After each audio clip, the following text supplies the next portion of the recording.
Hello guys guys সবাই কি অবস্থা? আমি কিন্তু আলহামদুলিল্লাহ ভালো আছি। তো শুক্রবার মানে হয়েছে কি, আমরা যারা বিয়েতে আর কি একদম বিয়ে করে ছাতা খারাপ হয়ে গেছি গা, তাদের শুক্রবার কি করতে হয়?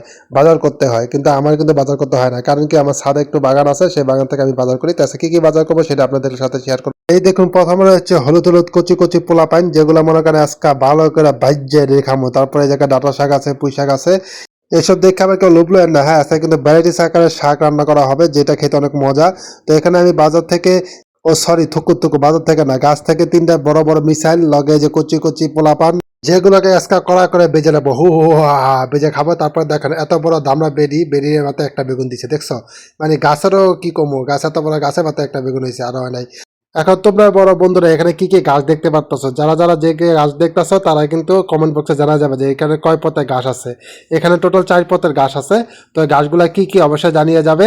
এমনকি এই গাছগুলো সব মিলামিশ করে আজকে খেতে যে স্বাদ হবে না, আজকে সেই স্বাদ হবে। এত স্বাদ কেরে, এত স্বাদ লাগে কে শাকগুলা। যাই হোক, গাছগুলা, সরি সরি, ভুল করে রয়েছি। ভিডিওটা কেমন হচ্ছে অবশ্যই জানিয়ে যাবে, কারণ কি তোমরা তো এই এত বড় ভিডিও বানাইলেও দেখবে না জীবনও, তারপরে এখন কি করার আছে, পাগলের মতো বকবক করে যেতেছে, তাছাড়া কিছুই না। তো সবাই ভালো থাকবে, সুস্থ থাকবে, আল্লাহ হাফেজ। আমার জন্য দোয়া করবে আর সবাইকে দাওয়াত রইল, জুম্মা মুবারক।